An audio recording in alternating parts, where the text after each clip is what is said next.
Hola a todos y todas. Continuamos con este seminario, las políticas culturales y la economía política del postdesarrollo. En esta tercera clase vamos a hablar de las políticas culturales y las plataformas digitales. Como podemos escuchar a través de estas exposiciones, lo que estoy elaborando es una perspectiva global, es una perspectiva integradora acerca de lo político, lo económico y lo cultural en el contexto contemporáneo, que nos permita reconsiderar y reimaginar, ¿no?, nuevas políticas culturales, nuevas políticas públicas sobre el sector cultural y creativo, mediante la construcción de ciertas interpretaciones teóricas, de ciertos mapas conceptuales, de cierta elaboración de espacios de discusión y de debate que nos lleven a buscar iluminar de diversas maneras estos procesos contemporáneos para poder imaginar luego de modo más concreto la elaboración de instrumentos, de herramientas, de mecanismos de producción de políticas públicas que sostengan, que aporten, ¿no?, a la formación de sociedades más democráticas en términos de toma de decisiones, de distribución de recursos, de socialización del valor económico y del valor cultural a través de toda la ciudadanía de cada estado. Entonces, pienso que tenemos mucho para realizar desde Argentina, desde América Latina, desde el sur global, que hay una historia, de políticas culturales, desde la segunda parte de los años 80, especialmente con la reconstrucción democrática de nuestros estados en América Latina, que hay una historia acerca de esto que denominábamos como los paradigmas de la democratización cultural, pero también de la democracia participativa o democracia cultural. Y que es una perspectiva, son perspectivas históricas que necesitamos readaptar, reconsiderar, eh, pero al mismo tiempo emplear para resolver, ¿no?, los desafíos, las tensiones, las dificultades del presente, de un presente a su vez caracterizado en este año 2020 por una nueva coyuntura aún más difícil, ¿no?, producto de la pandemia del COVID-19. Entonces, en esta perspectiva integral, en esta perspectiva acerca de las transformaciones globales entre lo económico, lo político y lo cultural, es que, como explicaba en la segunda clase, me interesa reconsiderar fuertemente ese pasaje, esa transición, esa transformación del denominado capitalismo fordista a un régimen de acumulación flexible, para decirlo en términos de David Harvey, un crítico con base en estos momentos en Estados Unidos, y de otros críticos contemporáneos, como Robert Brenner, como David McNally, como Julio Godio en el contexto argentino, como Fernando Coronil en el contexto latinoamericano más amplio, que piensan, que han escrito acerca de las transiciones de lo que solemos coincidir como en denominar capitalismo fordista, hacia una formación de capital y de Estado diferente, ¿no?, desde los años 70 para los diversos autores y autoras, más allá de las distintas posiciones, matices y discusiones entre lo que podríamos denominar a grandes rasgos como economistas ortodoxos neoliberales o economistas heterodoxos neo-keynesianos o críticos de economía política. Más allá de las diversas posiciones, interpretaciones y matices, hay algo que me parece que en común, que lo que encontramos en común es cierto proceso histórico conceptualizado ciertamente de diversas maneras, interpretado políticamente de diversas maneras, y proceso histórico a mí me interesa leer en función de ese pasaje de un llamado capitalismo fordista a un régimen de acumulación flexible.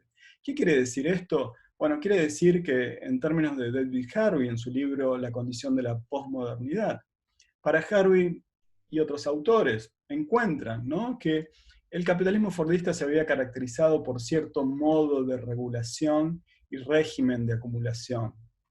No quiero extenderme mucho en estas categorías teóricas específicas, provienen de la denominada escuela francesa de la regulación, autores como Alain Lippietz, como Robert Boyer, como Michel Aglietta, que elaboran acerca de que el capitalismo para funcionar requiere de una imbricación entre producción y consumo, entre inversión en los medios de producción y expansión del consumo. Y que el capitalismo había, en su momento fordista, ¿no?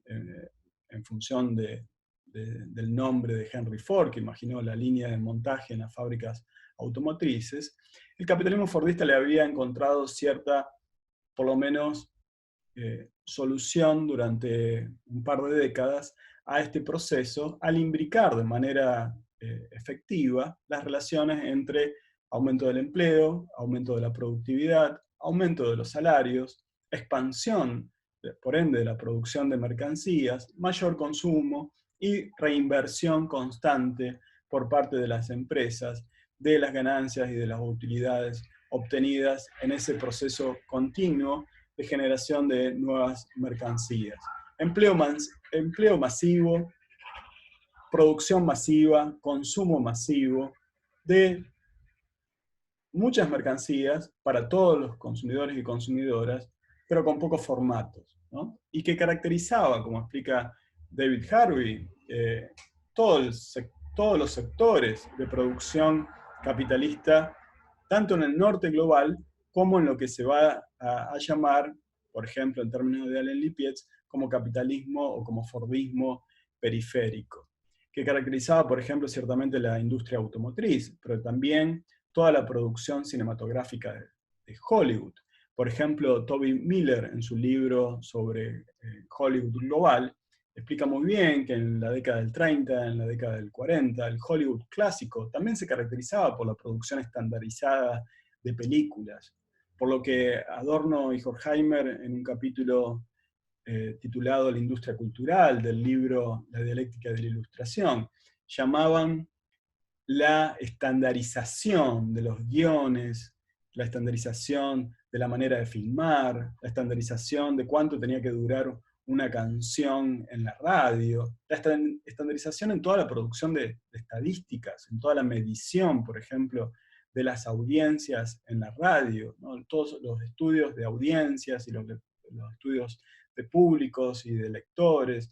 Bueno, todo esto también era característico del llamado capitalismo fordista, pero que, como explica David Harvey, a lo largo del tiempo va encontrando ciertos problemas, ¿no? Hacia finales de los años 60 los problemas eran cada vez más evidentes, y que se intensifican en las lecturas de Harvey o de Robert Brenner sobre comienzos de los años 70 en el norte global y podríamos decir, revisando historia económica, política y social de Argentina, vía, por ejemplo, un autor como Mario Rapoport, podríamos ver los datos de ciertos problemas a comienzos de los años 70, en términos de inflación, en términos de parálisis del comercio exterior, etc. Bueno, en el contexto del norte global, con epicentro en Estados Unidos, esto implicaba la emergencia de nuevos centros de acumulación, Japón y Alemania en concreto, una caída, un deterioro de los aumentos de productividad, un mayor impacto de la lucha de clases, de trabajadores, con nuevas demandas por socializar el valor producido realmente en el contexto de la fábrica, ¿no? Pese a los buenos salarios, como sabemos, buenos salarios no son, no quiere decir que no haya extracción de valor, de acuerdo a una óptica de crítica de economía política. Obviamente en una lectura liberal no sería esa la interpretación, las interpretaciones como todo varían, pero el punto clave, digamos, que quiero resaltar es cómo para Harvey, ¿no? Hay un pasaje, hay una transición, hay un desplazamiento de ese régimen de acumulación del capitalismo fordista hacia algo que va a denominar régimen de acumulación flexible. Hay otros nombres posibles, ¿no? Como capitalismo neoliberal, como capitalismo post-fordista, o postindustrial incluso, o sociedad de la información, o sociedad de red, pero me interesa la categoría de régimen flexible de acumulación porque entiendo que capta muy bien, ¿no?, esa cuestión central, que es que el capitalismo fordista, en términos capitalistas, se había tornado demasiado rígido, ¿no? No podía salir del estancamiento de comienzo de los años 70, producto de los factores determinantes que mencionaba, no podía salir de ese estancamiento porque su formato era demasiado rígido en términos de producción, de empleo, de circulación y de consumo de mercancías, ¿no? La palabra clave, sostiene David Harvey, para describir ese capitalismo fordista era rigidez, ¿no? Que ciertamente tanto las empresas como los procesos, como los estados, en el marco de esos nuevos procesos económicos de los años 70, van a actuar políticamente luego de distintos modos, ¿no? Como sabemos, ese pasaje hacia el neoliberalismo en el contexto latinoamericano estuvo dado por las dictaduras, tanto en el Cono Sur como en otros países de América Latina, y esto sin duda es clave, ¿no?, de cuestionar, es decir, la transición del fordismo a un régimen de acumulación fordista, flexible, no es políticamente igual en todas partes, ¿no?, aunque hay tendencias en común. Pero en términos estrictamente de la dinámica capitalista, lo que encontraríamos en común en términos de Harvey es ese pasaje de flexibilización, ¿no? Que como vamos a ver, esto es fundamental para entender el rol, las dinámicas de las llamadas plataformas digitales o capitalismo de plataformas o economía del acceso, para decirlo siguiendo a un crítico argentino antes de que se hablara de plataformas, Julio Godio, que hablaba de la economía del acceso. Para entender todo esto necesitamos considerar esas transiciones desde comienzo de los años 70 hacia adelante, ¿no? Y que tienen que ver, para Harvey, con toda una especialización flexible en la producción de mercancías simbólicas, por ejemplo, ¿no? Si antes, imaginemos, sobre los años 40, los años 50, en la televisión analógica había pocos canales de televisión, bueno, esa especialización va a ser con el tiempo cada vez mayor. En los años 80 vamos a encontrar los canales de televisión por cable, vamos a encontrar el consumo de películas en videocassette, por ejemplo, con todos los géneros posibles de elegir. Pero luego en la actualidad vamos a encontrar decenas de géneros, de nichos, de segmentos de consumo, de audiencias, de público en las llamadas plataformas de contenidos audiovisuales, ¿no? Sean cine, Netflix por nombrar la más conocida, o sea de música, ¿no? Spotify o iTunes, por ejemplo, en los años recientes, ¿no? Es decir, que hay toda una especialización flexible en la producción de mercancías simbólicas, ¿no? No solo las mercancías más tangibles, ¿no? No solo la producción, por ejemplo, de electrodomésticos se hace más especializada, sino fundamentalmente todas las mercancías simbólicas, ¿no? Lo que un autor como Franco Bifo Berardi va a denominar como las mercancías signos, ¿no? En algo que, en lugar de régimen de acumulación flexible, llama semiocapitalismo, un capitalismo caracterizado en buena medida por la producción y el consumo de signos, de mercancías signos, ¿no? Como sabemos, vía críticos de economía política, desde Marx, una mercancía es valor de cambio, ¿no? A ser intercambiada en el mercado por una suma de dinero. Valor de cambio, producto del trabajo, y de un trabajo que, como explica David Harvey, se vuelve cada vez más flexible, ¿no? Y donde la palabra flexibilidad quizás muchas veces es un eufemismo que justifica ciertas cosas, ¿no? Que justifica los contratos precarios, que justifica los contratos a tiempo parcial, que justifica las bajas remuneraciones, etc.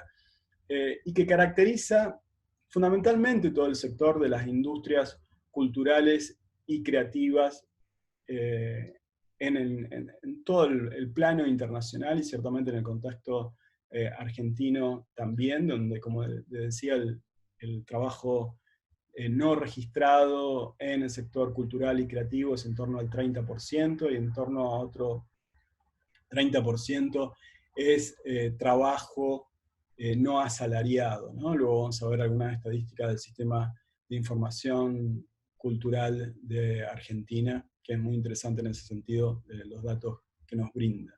Bueno, y también en este contexto, ¿no? hay una aceleración de lo que podríamos denominar la figura del consumidor como productor-consumidor, ¿no? Una aceleración de cierta división internacional del trabajo, ¿no? Y ciertas tendencias a la sobreproducción. Es decir, entiendo que en nuestro presente vamos a encontrar, ¿no?, como esa aceleración del pasaje del régimen de acumulación flexible, del Fordismo a un régimen de acumulación flexible, ¿no? Y que, como les decía, en el nivel de la producción uno lo puede observar en todo el trabajo cultural articulado en núcleos permanentes y periféricos, ¿no? Núcleos permanentes como núcleos asalariados de trabajo más o menos estable, sea en el sector privado fundamentalmente, pero también en el sector público, y núcleos periféricos, explica Harvey, de trabajo a tiempo parcial, por proyectos, subcontrataciones, terciarizaciones, etc. Y que también esa flexibilización se caracteriza por toda una nuevas articulaciones sociogeográficas de la producción. Por ejemplo, de los guiones de cine, que son producidos desde escritores y escritoras, ¿no?, de países, por ejemplo, como Argentina, en producciones de Hollywood o en producciones de Netflix, ¿no? Todo un desplazamiento geográfico hacia zonas con fuerza de trabajo más económica.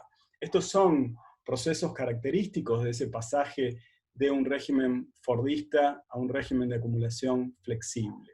Trabajo cultural caracterizado por núcleos permanentes y periféricos, articulaciones sociogeográficas de la producción, desplazamiento hacia zonas con fuerza de trabajo más económica. Por ejemplo, Toby Miller, en su libro El trabajo cultural, como vamos a ver también en la clase siguiente, discute la producción de cine en México para observar cómo el salario de lo que se denomina bajo la línea, es decir, todo el trabajo que está detrás de la escena en las películas de Hollywood, ¿no? Un trabajo con un valor, esa fuerza de trabajo con un valor mucho más bajo en México respecto de Estados Unidos, y por ende un desplazamiento geográfico de la producción.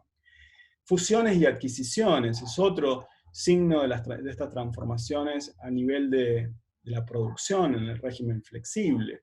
Como podemos ver en el contexto argentino, en el sector editorial o en el sector de los medios de comunicación y del cine de los años 90 hacia adelante. Revisen, por ejemplo, los trabajos de Daniel Spielberg sobre la industria editorial para observar los procesos de concentración y centralización del capital mediante fusiones, adquisiciones de firmas, etc., desde los años 90, especialmente la década del 90, hacia adelante, ¿no?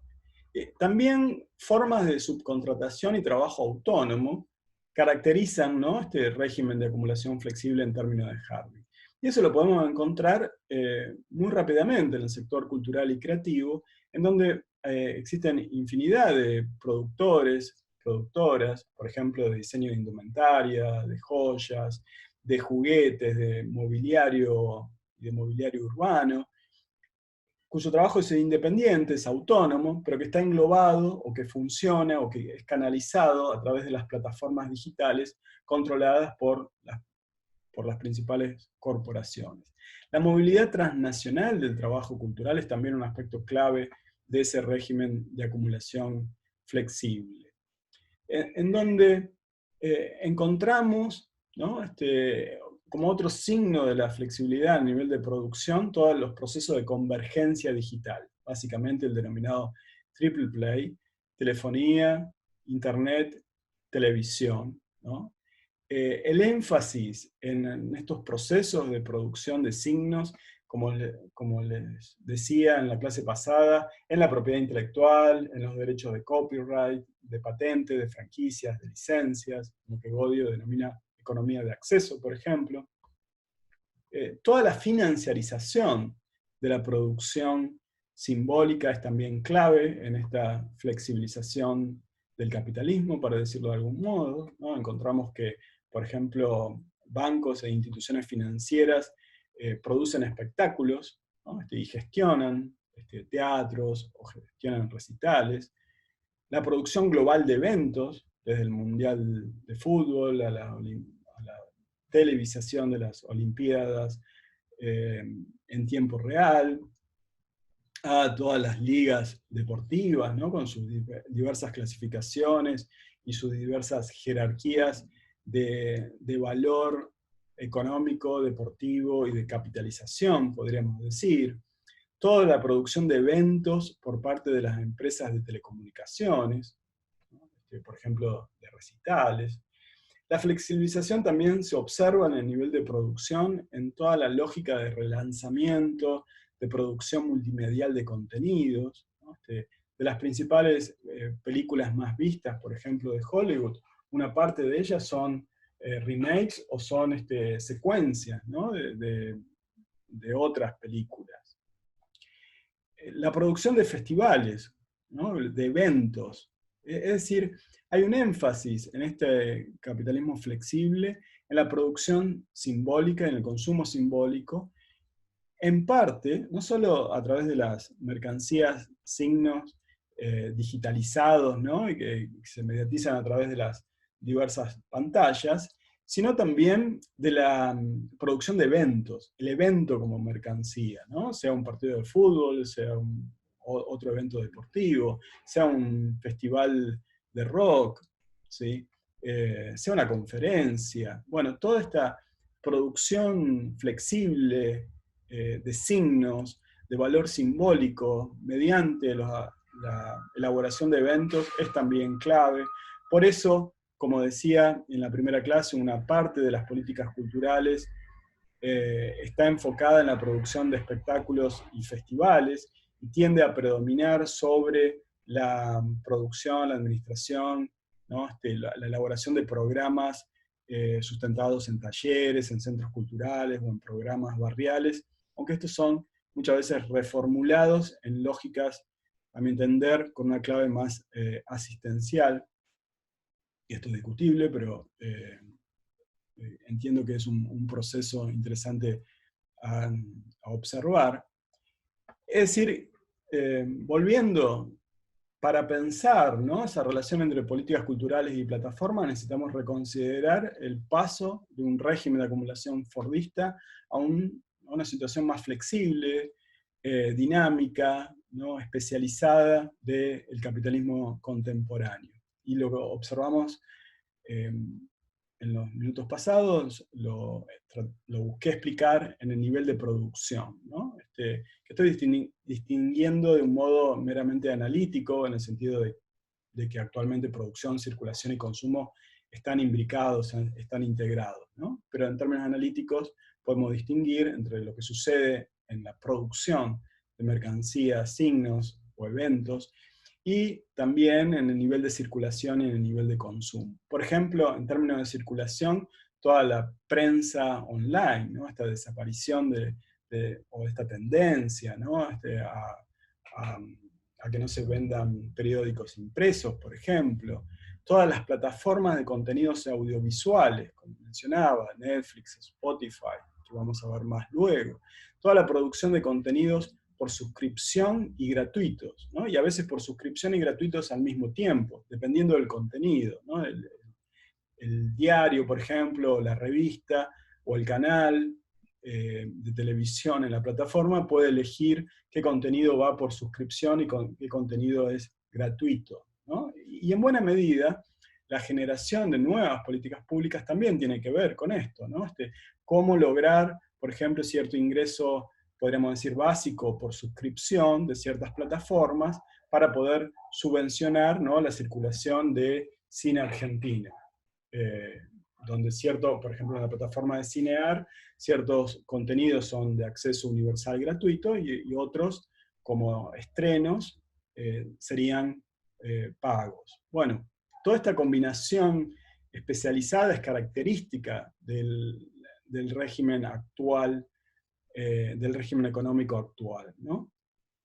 También podemos encontrar en el sector cultural y creativo, para solo hablar de este sector, todos los convenios entre museos para la elaboración de exposiciones globales y circulación de obras. Es muy interesante en ese sentido revisar, por ejemplo, las exposiciones de Proa en Ciudad de Buenos Aires o de Malva, para ver cómo circulan en una escala planetaria ciertas exposiciones, ciertas obras con nuevos esquemas de intercambio, de contratos, de convenios, etc., ¿no? Y esto también es parte de esa flexibilización en la dinámica de acumulación de capital actualmente. La producción de contenidos multiculturales con algún común denominador es muy común en las series, en las llamadas series audiovisuales actuales, ¿no? Donde, por ejemplo, en alguna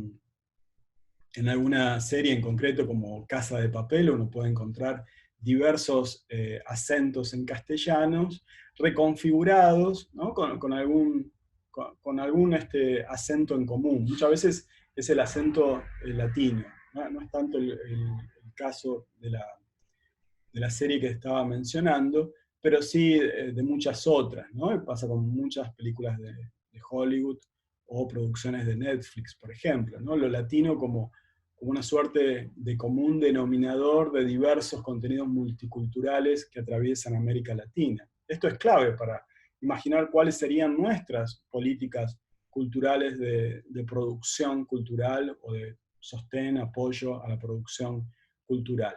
Toda la flexibilización en la llamada televisión, cine o videos a partir de la demanda, ¿no? De pago en función de cierta demanda. Proceso que ya lleva por lo menos 2 décadas, pero que continúa y se ha acentuado. O lo que vamos a ver como el paso del broadcasting a múltiples canales, ¿no? Si antes, explica por ejemplo John Thompson, si antes la televisión se caracterizaba por ir de un punto a múltiples puntos, ¿no? Ahora va de múltiples puntos a múltiples destinatarios, ¿no? En lo que Manuel Castells denomina como autocomunicación de masas, y de otros autores interpretan de otro modo, pero donde podemos ver, ¿no? Esa multiplicidad y flexibilización en la producción de contenidos, por ejemplo, como luego voy a considerar, en la plataforma de YouTube, ¿no? Donde, dicho sea de paso, pueden ver la primera videoconferencia que dio lugar a este seminario sobre políticas culturales y post-desarrollo en la plataforma de INAP en YouTube.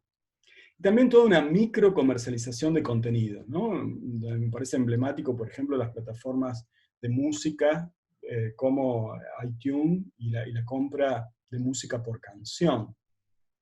Todo el relanzamiento simultáneo en diversas localidades geográficas, ¿no? Los lanzamientos simultáneos en diversas localidades geográficas de ciertas, por ejemplo, películas, ¿no? O ciertos bestsellers, como la producción flexible implica una escala, cierta escala planetaria, ¿no? No quiere decir todo el planeta, quiere decir cierta escala, simultáneamente en diversas localidades geográficas.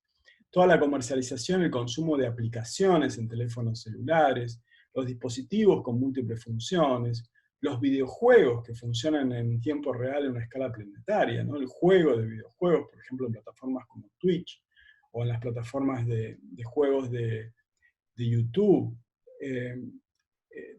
o la generación de videos a partir del juego de videojuegos, ¿no?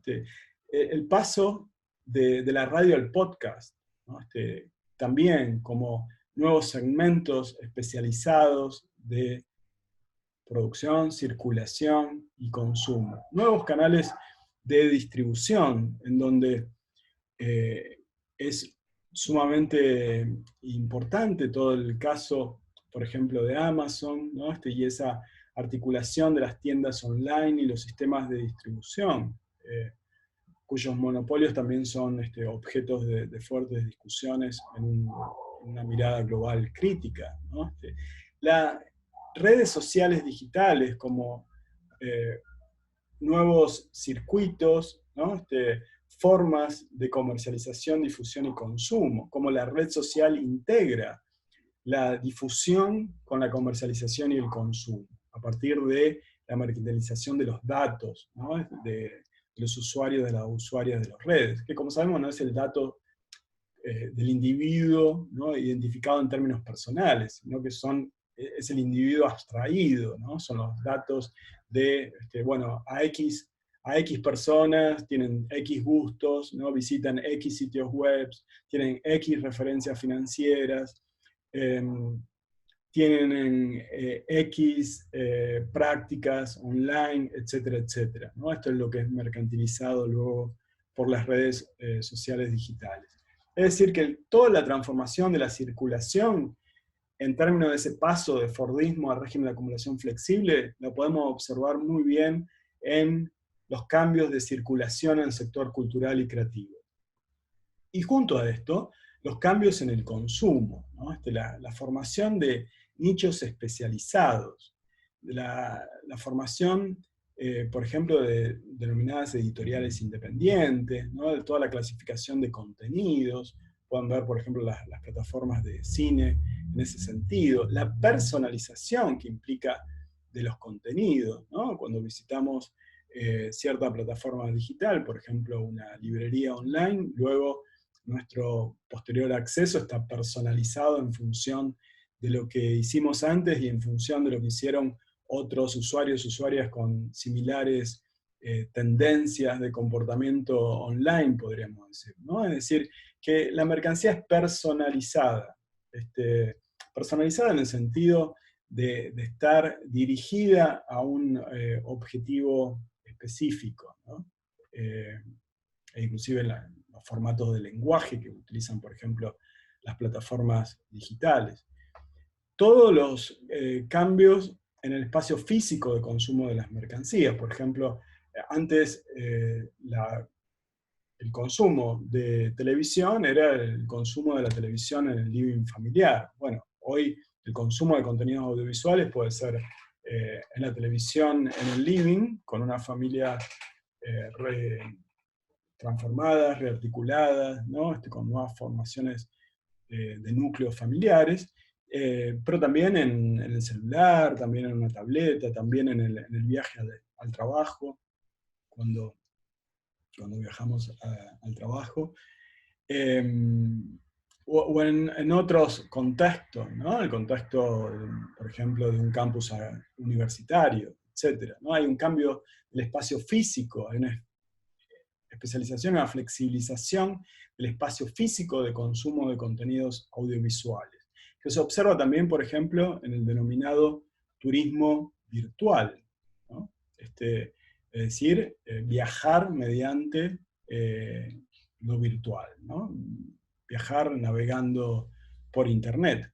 No solo gestionar el viaje o administrar el viaje, ¿no? o comprar los diversos segmentos de mercancías que componen un viaje, sino también la posibilidad de la mercantilización de esa opción de turismo virtual, ¿no?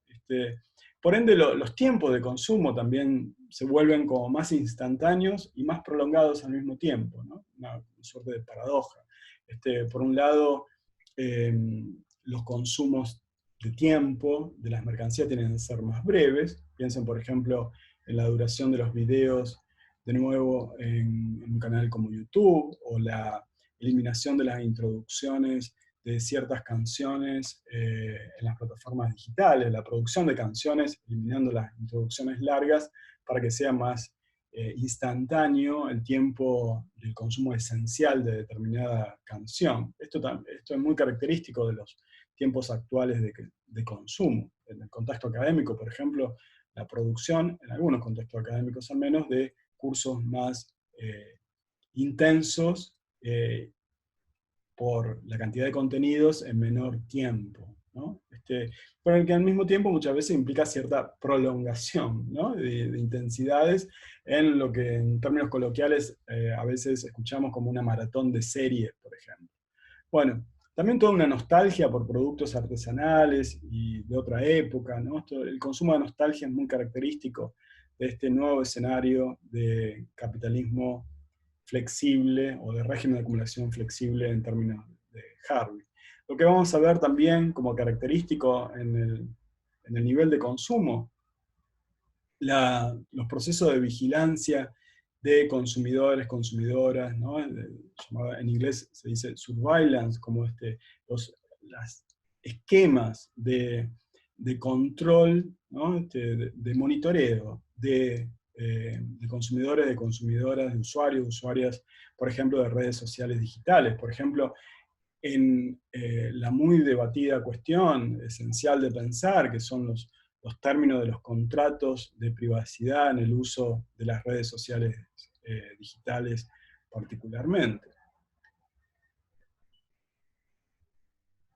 Y también, junto a ello, ¿no? Lo que vamos a ver como el trabajo de consumidores productores, ¿no? Lo que se llama prosumidores, porque estaríamos consumiendo, pero al mismo tiempo produciendo contenido, ¿no? Cuando, por ejemplo, comentamos un posteo en una red social como Facebook, o, o un comentario en YouTube, ¿no?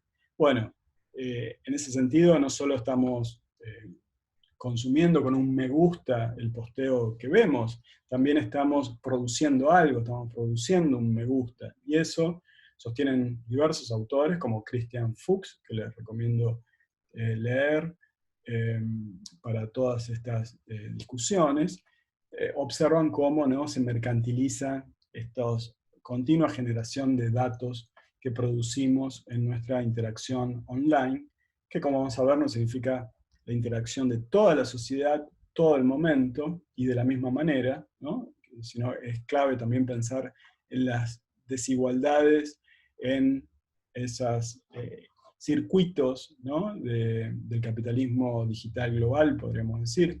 Bueno, como sea, entonces entiendo que reconsiderar ese pasaje del capitalismo fordista a un régimen de acumulación flexible es clave para conocer en qué situación estamos en el sector cultural y creativo y las políticas culturales que los estados elaboran en relación a las llamadas plataformas digitales. Los nombres, como dice la diapositiva, pueden cambiar. Lo podemos denominar régimen de acumulación flexible, o capitalismo neoliberal, o capitalismo cognitivo, semiocapitalismo, capitalismo tardío, etc., ¿no? Los nombres son discutibles. La mayoría de estos nombres, desde un punto de vista crítico, prestan suma atención, ¿no?, y apuntan a que estamos hablando en definitiva de cierto modo de producción, cierto régimen de acumulación, a diferencia de lo que sostienen alguna ciencia económica o algunos economistas. No hay algo así como una misma economía a lo largo del tiempo, al menos no desde un punto de vista histórico crítico, sino que las economías van mutando y desde la modernidad tenemos algo llamado capitalismo, que a su vez tiene sus transformaciones, sus vaivenes, sus desplazamientos, sus crisis y reconfiguraciones, y que hay distintos nombres que le podemos dar al presente, pero que hay un presente a pensar, y en donde la cuestión de las plataformas digitales es clave, ¿no? Es clave porque si hay algo común en la historia del capitalismo es que cierta innovación, cierta tecnología se vuelve fundamental en cierto momento, que introducida por algún sector que está innovando para generar ciertas ganancias monopólicas, por lo menos por un cierto periodo, luego es reproducido por los demás sectores, ¿no? Y esto es clave, y es clave en relación a los medios y tecnologías digitales, más específicamente en relación a Internet, y en el presente cada vez más en relación a las llamadas plataformas digitales, ¿no?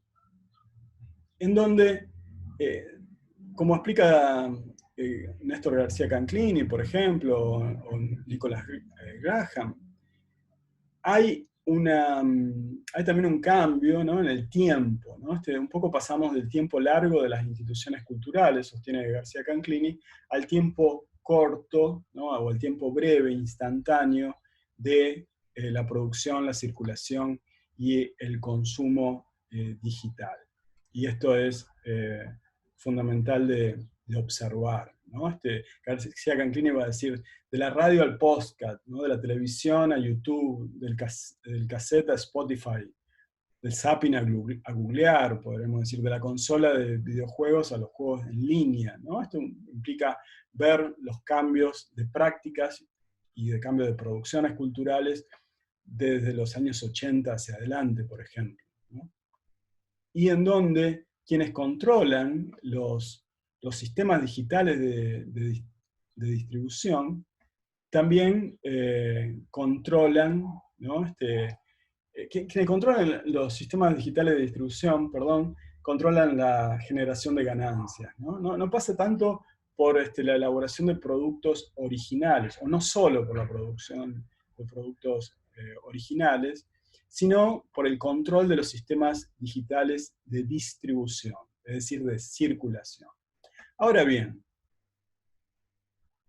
es clave considerar que estos sistemas digitales de distribución no son iguales o tienen estructuras de desigualdad de clase a través del planeta y a través de las diversas regiones y al interior de los diversos países. Como les decía en la clase pasada, en Argentina el promedio de acceso es en torno al 62% de la población del acceso a Internet, en América Latina es en torno al 45%, pero también van mutando, ¿no?, van variando la desigualdad del acceso al interior del país. Por ejemplo, de acuerdo a la Cámara Nacional al Ente Nacional de Comunicaciones, ¿no?, la velocidad de bajada, medida en megabytes, de Capital Federal es en torno a 60 megabytes, de Buenos Aires 46, de Tucumán 33, y luego, por ejemplo, hacia el final de la escala encontramos a San Juan, Santa Cruz y La Pampa entre 6 y 8 megabytes de bajada, de velocidad de bajada que mide el Ente Nacional de Comunicaciones, ¿no? Es decir, que hay un acceso desigual y esto es fundamental para considerar las dinámicas de los sistemas de distribución digital o de circulación digital y las posibles políticas culturales al respecto, ¿no? En Argentina, les decía, el acceso a Internet es el 62% de los hogares, en América Latina el 45%, datos de la Comisión Económica para América Latina del año 2016. Medido en términos de habitantes, poco más de 20 de 100 habitantes tienen acceso a Internet de banda ancha fija, poco más de 80 móvil, también de acuerdo a la Comisión Económica para América Latina, esto es en Argentina.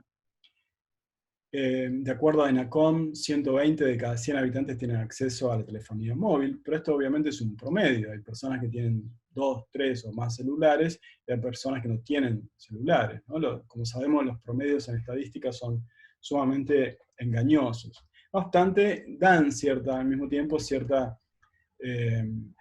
luz sobre las tendencias. El 64% de los hogares cuentan con Internet fijo, un poco más, de acuerdo a datos recientes de ENACOM del año 2020, en torno a solo el 12% esos accesos son de fibra óptica.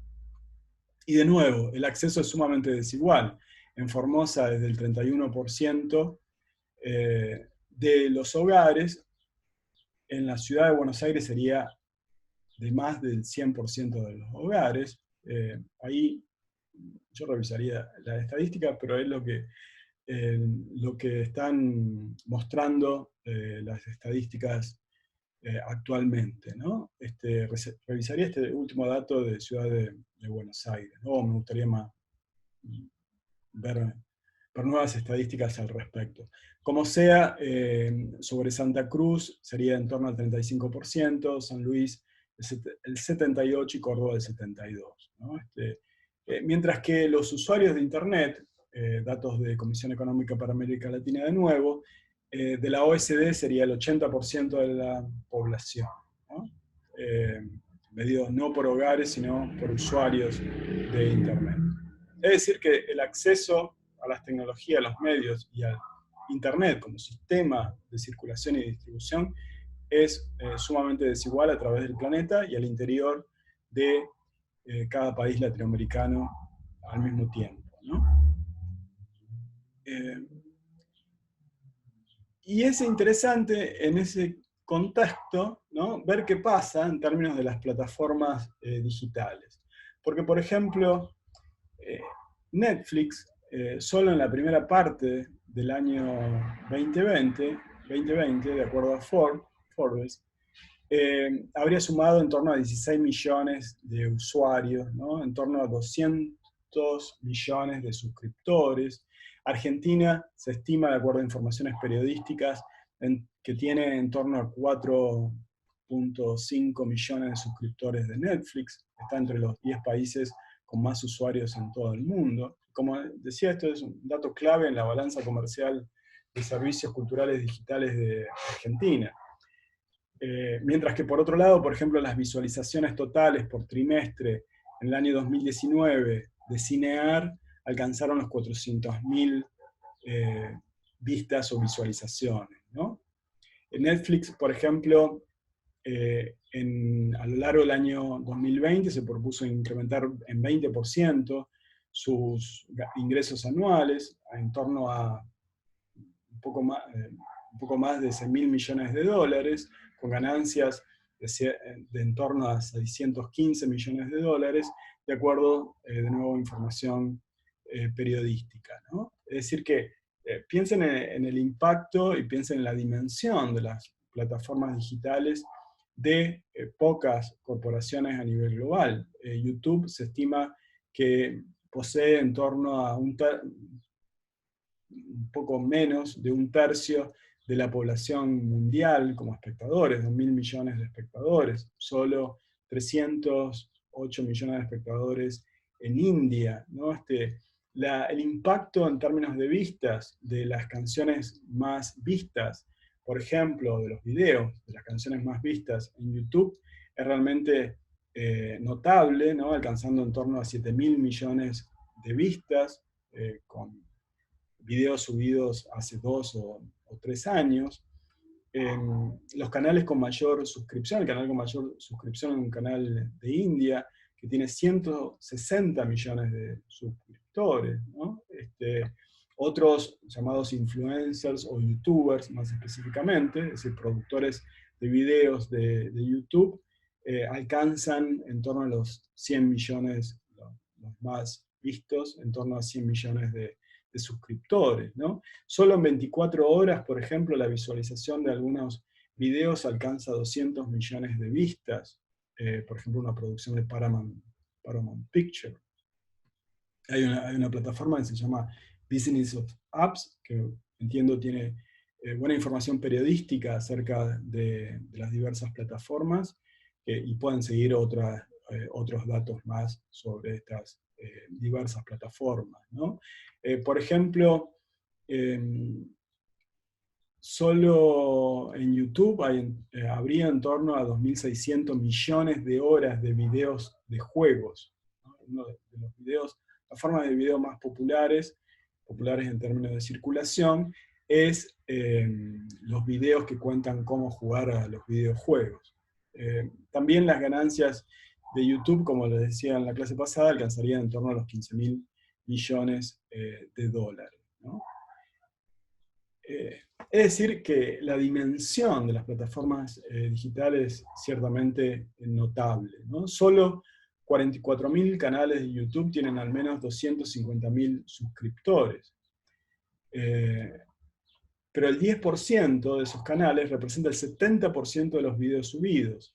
Y el 10% de esos videos representa el 79% de las vistas, ¿no? Entonces, ahí hay una cuestión clave en este régimen de acumulación flexible, que es la mayor especialización no significa que no haya concentración y centralización del capital, ¿no?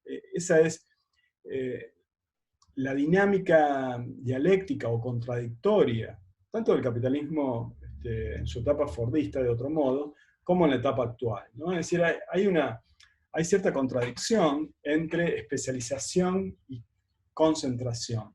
La concentración y centralización del capital opera mediante la especialización. YouTube concentra capital respecto de la fuerza de trabajo planetaria y centraliza capitales respecto a otras empresas u otros capitales, ¿no? Pasan a estar englobados en YouTube, o Google, por ejemplo, como ese gran conglomerado, ¿no? El capital es concentrado y centralizado, y esto mediante la especialización, ¿no? Mediante la producción, circulación y consumo especializado de contenidos. Esa dinámica dialéctica, desde mi punto de vista, es clave de considerar. Muchas veces en los discursos críticos, teóricos, pero también ciertamente en la elaboración de políticas públicas pensamos de un modo más dualista, ¿no? En términos de o una cosa o la otra, o competencia, ¿no? O por un lado y concentración por el otro. En realidad, las dinámicas del capitalismo clásico y contemporáneo son contradictorias, al menos en esta interpretación, siguiendo autores como Harvey y otros críticos y críticas, ¿no? Son contradictorias. Entonces, es interesante observar, por ejemplo, en torno a esto, la construcción de audiencias especializadas, pero al mismo tiempo concentrada en millones de espectadores, de espectadoras, por YouTube a través del planeta, ¿no? Donde 1.000 millones de horas de videos son vistas en YouTube por día. Para darles otra dimensión de todo este sector, ¿no? En comparación o en relación a lo que podríamos decir una lectura más acotada del sector cultural en el contexto argentino, piensen que el Teatro Colón, por ejemplo, tiene 53.000 suscriptores en YouTube, y el espectáculo más visto, que la Filarmónica de la Orquesta de Buenos Aires, alcanzó 72.000 vistas desde abril del año 2020 a lo largo de este año, ¿no? Mientras que el Centro Cultural Rojas, por ejemplo, Ricardo Rojas, sumamente importante de la Universidad de Buenos Aires, tiene 670 suscriptores en YouTube. El Centro Cultural Recoleta, con el video, canción de Zoe Gotuso, alcanzó 181.000 vistas desde octubre del año 2020. La Orquesta Sinfónica de Córdoba tiene en torno a 584 suscriptores, la Usina del Arte menos de 2.000, ¿no? INAP 6.700 suscriptores. Piensen que estamos elaborando un curso en el contexto de una plataforma digital estatal que reúne trabajadores y trabajadoras, funcionarios y funcionarias de todo el Estado, tiene 6.700 suscriptores, y estamos hablando de un Estado, y piensen en la dimensión, ¿no? De las plataformas digitales como YouTube o Netflix, para un poco considerar de lo que está en juego en términos políticos, económicos, culturales, en la escena cultural contemporánea. Entonces, hay una serie de cuestiones claves a pensar en las plataformas digitales, ¿no? Las plataformas son el vínculo de conexión entre producción, circulación y consumo. El capital funciona mediante el control de las plataformas digitales actualmente, ¿no? En buena medida porque, como les decía, absorbe todo el trabajo de los llamados prosumidores, ¿no? Toda una producción de valor gratuita, no remunerada, ¿no? En las redes sociales digitales, en las plataformas digitales, o parcialmente remunerada, ¿no? Es muy interesante la ansiedad por aumentar el número de suscriptores de muchos productoras de YouTube. Es sumamente entendible en el sentido de que el ingreso aumenta a medida que va aumentando la cantidad de espectadores y espectadoras. La remuneración es 0,000, me decía una música hace poco en el contexto de Ciudad de Buenos Aires. Es decir que toda esta cuestión del trabajo, ¿no? Cultural en las plataformas digitales es fundamental, ¿no? Y de cómo la plataforma controla la circulación de información, ¿no? Sea dentro de la plataforma o entre diversas plataformas y sitios web, ¿no? Los lugares de residencia, de gusto, la capacidad adquisitiva, las referencias financieras, por ejemplo, son claves como en esas extracciones de datos por parte de las plataformas, donde les decía, no es que el dato esté personalizado, ¿no? Con nombre y apellido, sino que el dato es abstraído de cierta persona y mercantilizado en su abstracción. Hace un par de años escribí un texto que se titula Personalización, que tiene que ver justamente con la discusión de estos procesos. Y donde pueden leer también, les recomiendo el texto de los trabajos de Christian Fuchs, sobre medios, tecnologías y redes digitales, ¿no? Los trabajos de Néstor García Canclini, también más recientes, sobre medios y tecnologías digitales, ¿no? Y que al mismo tiempo estos circuitos digitales integrados implican ciertos procesos de desnacionalización y transnacionalización de contenido, ¿no? Y de audiencias, de lectores, de públicos, ¿no? Acá esto es un punto clave para imaginar las políticas culturales actualmente, ¿no? ¿Qué hace el Estado, ¿no? ¿O qué podría hacer? ¿O cuáles son las posibilidades? ¿Cuáles son los debates o las variaciones posibles en términos de su construcción de audiencias, ¿no? De espectadores que sostengan ciertas dinámicas óptimas de producción nacional o local, regional, de contenidos audiovisuales, por ejemplo, ¿no? ¿Cuál es el lugar impositivo de las corporaciones? Es otra cuestión fundamental a observar, ¿no? Bien. Junto a esto, ¿no? Hay una serie de dinámicas culturales, podríamos decir. Muchos autores comentan sobre la crisis de las instituciones de las llamadas instituciones de encierro, ¿no? Siguiendo a un crítico como Michel Foucault, que habló de las instituciones de encierro, de las sociedades de disciplina, ¿no? Entonces habló Foucault de las escuelas, de las cárceles, de los hospitales, de las viviendas de la familia nuclear, como, ¿no? Escenarios de disciplinamiento de los cuerpos, ¿no? En ese libro de Foucault, ¿no? Vigilar y castigar, el panóptico, por ejemplo, en las cárceles, ¿no? El sistema de control en las fábricas, etc. Bueno, para algunos, para algunos críticos y críticas, ¿no? Prestan atención en esos pasajes de las instituciones de encierro a sistemas de control abiertos, o aparentemente abiertos, ¿no? Es decir, la disciplina, el control funciona mediante la regulación de los cuerpos en movimiento actualmente. El texto probablemente más conocido en esta discusión es el artículo sobre sociedades de control de Gilles Deleuze, que discute justamente cómo habría un pasaje de las sociedades de disciplina, por ejemplo los cuerpos de trabajadores industriales en las fábricas del Fordismo, a nuevos sistemas de control, por ejemplo, ¿no? En donde la producción funciona al contacto de nuestros hogares, ¿no? Es decir, o que hay una eliminación de las fronteras entre trabajo y ocio. ¿No? Todas estas cuestiones son fundamentales. Toda una aceleración en la mercantilización de gustos y opiniones. Instagram, por ejemplo, probablemente sea la plataforma más emblemática a observar en ese sentido, ¿no? Las variaciones en las mercancías, signos de infinidad de gustos y opiniones, ¿no? Y al mismo tiempo prestar atención en estas dinámicas culturales a las nuevas formas de lucha, de protesta, de demandas.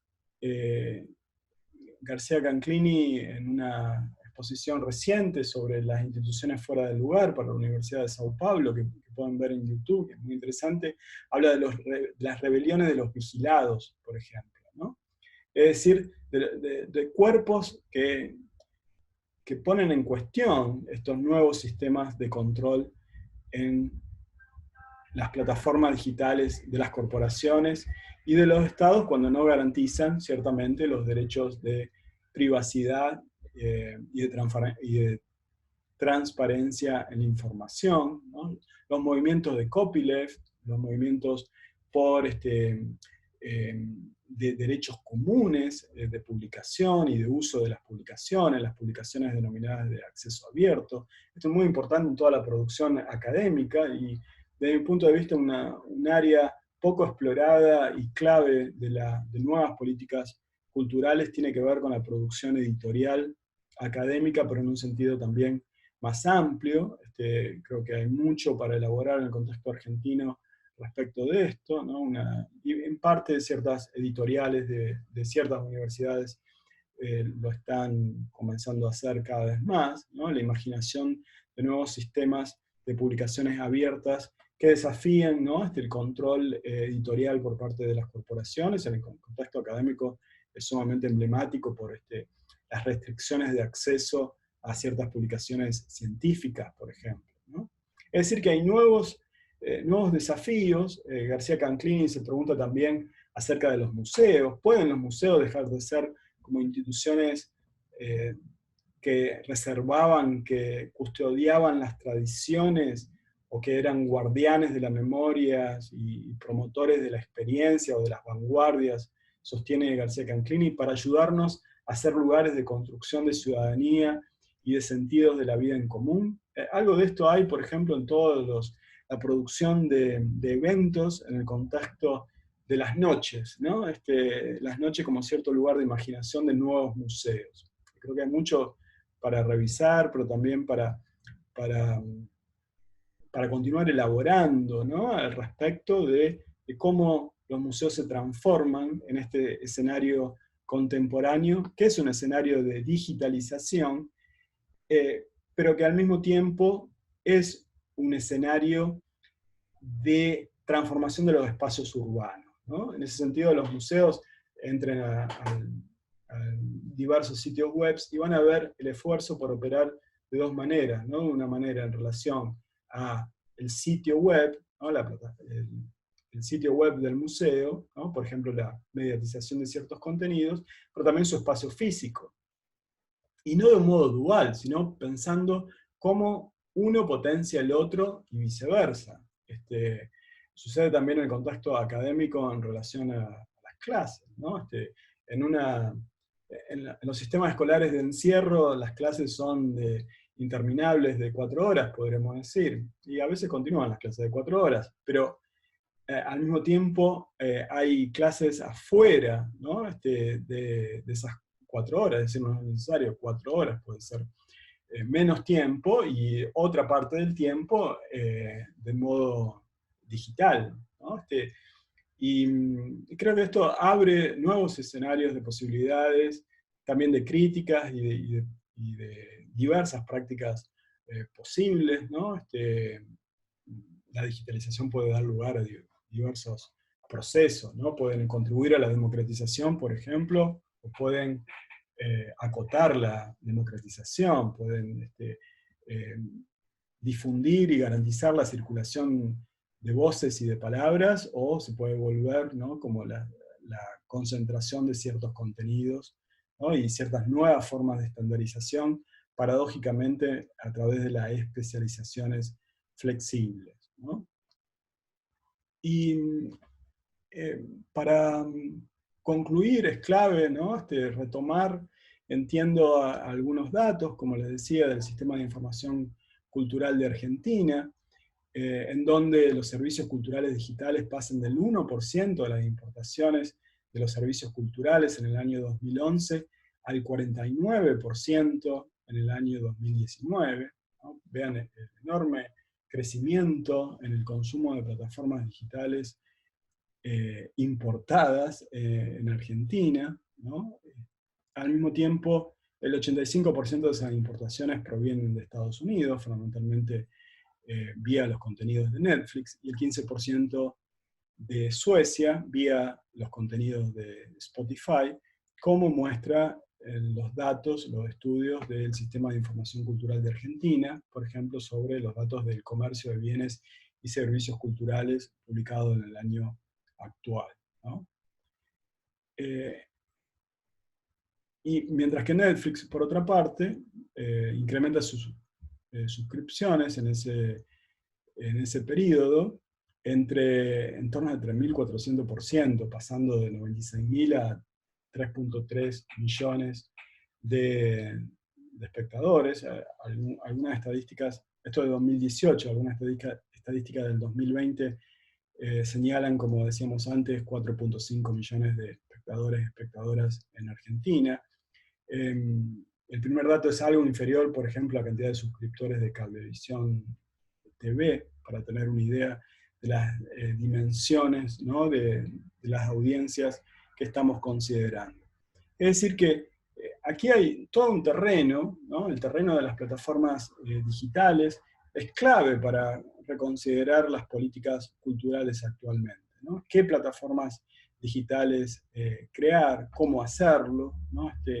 Diversos niveles estatales están interviniendo en ese sentido. Por ejemplo, hace poco Ciudad de Buenos Aires inauguró la plataforma Cultura Viva como una nueva herramienta de gestión cultural y de circulación de contenidos, ¿no? La plataforma de Cinear por parte de Inca, y otras diversas producciones, ¿no?, de contenidos audiovisuales, pero fundamentalmente de plataformas. La política cultural, por ejemplo, de la Universidad de 3 de Febrero, en su producción audiovisual y en su generación de contenidos digitales, audiovisuales digitales, ¿no? Destinados a nuevas audiencias, nuevas construcciones de públicos. En relación a esto, es fundamental toda la construcción, al menos desde el punto de vista de una política pública crítica, la construcción de audiencias, de espectadores, de formación de públicos, pero en interconexión, ¿no?, a las demandas, a los procesos, a las prácticas de los movimientos sociales progresistas. Por ejemplo, en términos de diversidad de las identidades sexuales, ¿no?, en términos de igualdad de género, en términos de igualdad en un sentido étnico, ¿no?, en clave generacional y en clave regional, ¿no? No es solo, como a veces podemos escuchar, la idea de formar nuevos públicos, sino entiendo que el trabajo cultural por parte de los productores, productoras de políticas culturales es escuchar, como podríamos leer quizás vía Víctor Vige en Perú, es escuchar a los movimientos sociales, es escuchar las voces de la ciudadanía, ¿no?, que reclaman, que sostienen, pero que a su vez imaginan y proyectan otras elaboraciones de contenidos. En esta situación en donde placer y política se conjugan, podríamos decir, ¿no? En el mundo digital se conjuga no solo lo económico, lo político y lo cultural, sino que se conjuga lo ético con el placer, se conjuga la realidad con lo posible, y estos, entiendo, son nuevos ejes actuales de las políticas culturales. Continuamos en la clase que viene, en la clase 4, sobre las políticas culturales y la nueva división internacional del trabajo, haciendo mayor énfasis en la idea de postdesarrollo, que un poco, o bastante podríamos decir, engloba todas estas discusiones que venimos elaborando, que venimos pensando, y en donde